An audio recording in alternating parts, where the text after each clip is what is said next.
राहुल जी लोकतंत्र को बचाने का काम कर रहे हैं, संवैधानिक मूल्य को स्थापित करने का काम कर रहे हैं। ये प्राइम मिनिस्टर मंदिर नहीं चाहिए, नहीं मंदिर नहीं चाहिए। राशन क्या आप हमको आर्थिक रूप से मजबूत कीजिए ना, हमको शिक्षा दीजिए ना, स्वास्थ्य दीजिए ना, हमको उचित हॉस्पिटल दीजिए ना, हमको नौकरी का रोजगार दीजिए ना। सारा सरकारी संस्था को राष्ट्र बनाने की बात कर रहे हैं सर, कैसी बात? अरे एक गांव को आप हिंदू गांव बना करके देख लीजिए ना, दम है तो ये तो कहिए देश का जनता को है ना वो धर्म के नाम पर भटकाया जा रहा है। वो ईवीएम के दम पर ही इस बार 2024 का चुनाव जीतेगा। अगर दम है तो बैलेट पेपर से नरेंद्र मोदी कहे इलेक्शन कमीशन को चुनाव करवाने के लिए।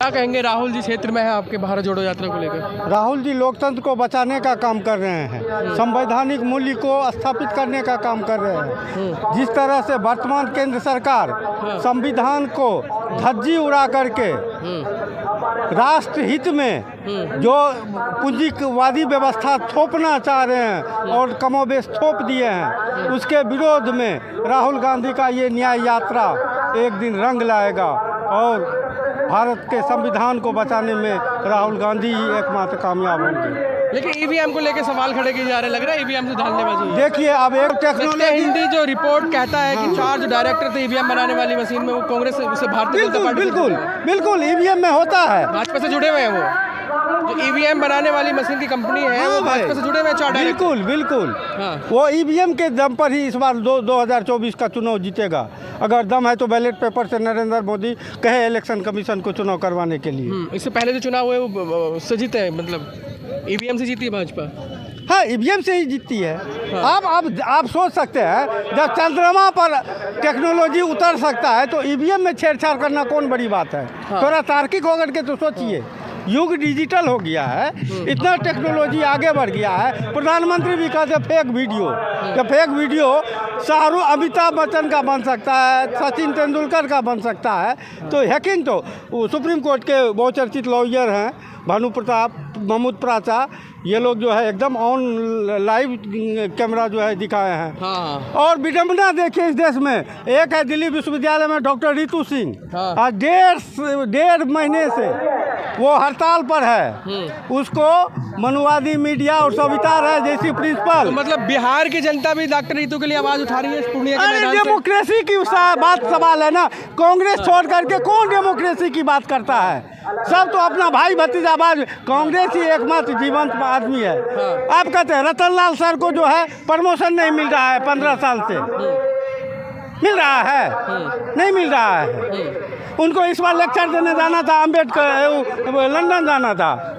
एक माह एफआईआर के आधार पर जो है उनका नहीं हुआ, लंदन नहीं जाने दिया। बिहार की जनता भी चाहती है डॉक्टर रितु को इंसाफ मिले। अरे डॉक्टर रितु को तो रितु नौकरी के लिए नहीं मर रही है, रितु अपने इंसाफ के लिए, उसको न्याय चाहिए, न्याय। अच्छा एक बात कहिए, सविता राय पर चार्जशीट है, सविता राय पर वही दिल्ली पुलिस एफआईआर तो डॉक्टर रितु की बात कर रहे हैं। डॉक्टर रितु उसके जो प्रिंसिपल इसको निकाली है डॉक्टर सविता राय, जो झूठ मूठ का आरोप लगा करके डॉक्टर रितु को जो निकाली है वो सविता राय पर चार्जशीटेड है। सविता राय अभी वहाँ अमेरिका घूम रही है। अच्छा चलिए ठीक है, मैं ये पूछ रहा हूँ कि जिस तरीके से ईवीएम को लेकर लगातार कांग्रेस भी आवाज उठा रही है, क्या आपको लगता है कि असलियत में जो अभी चुनाव हुआ है राजस्थान मध्य प्रदेश, वहाँ धांधलेबाजी हुई? देखिए पत्रकार महोदय, पूरा देश का लोकतांत्रिक व्यवस्था हैक हो गया है। सब में आरएसएस का भगवा झंडा जो है ना, जब जेएनयू में अब गोवर्धन पूजा हो रहा है, वहाँ पर सरस्वती पूजा, विश्वकर्मा पूजा,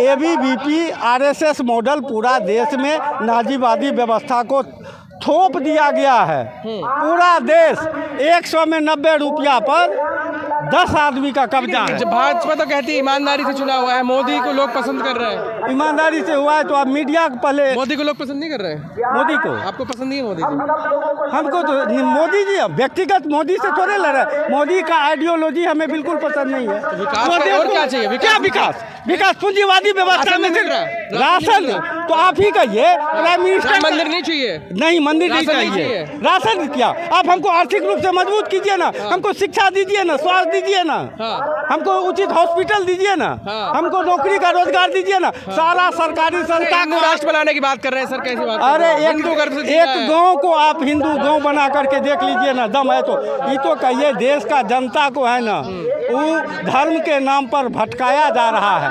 आप बिहार में भी बिल्डोजर नीति आने वाली है, बिल्डोजर का विकास होगा। पहले कोर्ट को तब बंद कर दीजिए, आईपीसी सीआरपीसी का इसी बार लोकसभा क्राइम कम हो जाएगा सर। क्राइम ऐसे कम हो तो फिर जब सरकारें बुलडोजरे से नीति तय करेगा तो कोर्ट का क्या काम रहेगा? उसका प्रक्रिया है ना, कोई गलती करेगा तो उसका संवैधानिक प्रक्रिया है ना कि कोर्ट बुलडोजर चला दीजिएगा। हम मान लीजिए यहाँ पर राष्ट्र विरोध में कुछ बात आप भी बोलेंगे तो उस पे सवाल खड़े कर रहे हैं ईवीएम पे, आप उनकी ईमानदारी नहीं देख रहे, आप उनका काम नहीं देख रहे। अरे वो आदमी ईमानदार है ही नहीं, राफेल में घोटाला नहीं हुआ हुआ, लेकिन देश का मीडिया जो चौथा स्तंभ है वो अब पंगु हो चुका है। पहले पत्रकारिता का गुरुकुल माना जाता था एनडीटीवी को, आज क्या हाल है? एनडीटीवी में एक भी आप देखिए रवीश जी कब का छोड़े। तो ईमानदार नेता कौन है फिर?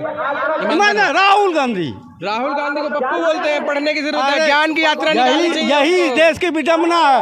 हार्वर्ड, कैम्ब्रिज, ऑक्सफोर्ड का पढ़ा लिखा लड़का पप्पू बन जाता है, और ये जो है इंटर पॉलिटिकल साइंस जो कि ऑल इंडिया के किसी भी यूनिवर्सिटी में इस तरह के विषय का पढ़ाई नहीं होता है, इंटर पॉलिटिकल साइंस। वो कह रहे ज्ञान की यात्रा निकालने की जरूरत है राहुल गांधी को, ज्ञान नहीं है, ज्ञान की कमी है।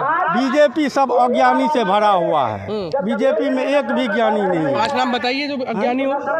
आप बीजेपी का नरेंद्र मोदी अमित शाह छोड़ करके आप पोस्ट बीजेपी का मंत्रालय का मंत्री का नाम बोल सकता है? देश का जनता नहीं बोल सकता है। हम तो गिना देंगे आपको, अनेकों नाम गिना देंगे, हमको क्या भाजपा पढ़े लिखे नहीं है, ईमानदार और पढ़े लिखे नहीं है भाजपा। नहीं, वही हाल अभी दिल्ली विश्वविद्यालय का कर दिया है। वहाँ कुंजी छाप सबको, जिसका आरएसएस का परिवार है, जो संघ के शाखा में जाता है लाठी भांजने के लिए, वही दिल्ली यूनिवर्सिटी में। बिहार को भी योगी जैसे मुख्यमंत्री की जरूरत है जो विकास कर सके। आप एमपी में एक यादव को प्रतीक की राजनीति आप करते हैं, और लक्ष्मण यादव जैसा प्रोफेसर को दिल्ली यूनिवर्सिटी में 14 साल से लड़का काम कर रहे थे, प्रोफेसर साहब, वो गोल्ड मेडलिस्ट था। ने कहा कि वो राजनीति कर रहा था। के लक्ष्मण यादव कोई राजनीति नहीं कर रहा है। संगीत रागी शाम में टीवी पर आकर के वो स्पष्ट लिखता है आरएसएस समर्थक, वो क्या करता है? संगीत रागी क्या करता है बैठ करके? बीजेपी कह रही है बिहार संगीत रागी भी उसी प्रोफेसर को इतना छूट है, वो पॉलिटिकल आइडियोलॉजी दे सकता है। अरे ये बताइए, आप कह रहे हैं कि अगर ईवीएम से चुनाव होगा 2024 में तो भाजपा जीत जाएगी, तो इस बार अगर ईवीएम से चुनाव होगा तो वोट नहीं करेंगे आप? अरे वोट तो हमारे संवैधानिक अधिकार है, क्यों नहीं वोट कह रहे हैं कि तो हमको वीवीपैट मिलान करके दे ना, हमको वीवीपैट मिलान करके दे, हमको वीवीपैट मिलान होना ना चाहिए। जीत गई भाजपा तो, वीवीपैट से जीत गई भाजपा तो। अरे भाजपा का पूरा तंत्र ही कोलैप्स हो गया है, तो जीत गई तो कौन बड़ा का बात हो गया? अभी उसका स्वर्णिम काल चल रहा है, जीत गया। जीतने से थोड़े लोकतंत्र ईमानदारी से लोग चुन नहीं रहे उनको। नहीं, लोग में गलत फहमी पैदा कर रहा है। आप कहिए, देश का प्राइम मिनिस्टर पार्लियामेंट में कहता है कि कभी हम 5 ट्रिलियन के इकोनॉमी हैं, और उसी पार्लियामेंट से कहता है कि देश के 80 करोड़ जनता को हम 5 किलो अनाज। आपको नहीं लगता उन लोगों का अपमान है जिन्होंने वोट किया मोदी जी को, आप ईवीएम पे सवाल खड़े कर रहे हैं? अरे मोदी जी का कौन काम हुआ है संवैधानिक? आप हमको बोलिए ना।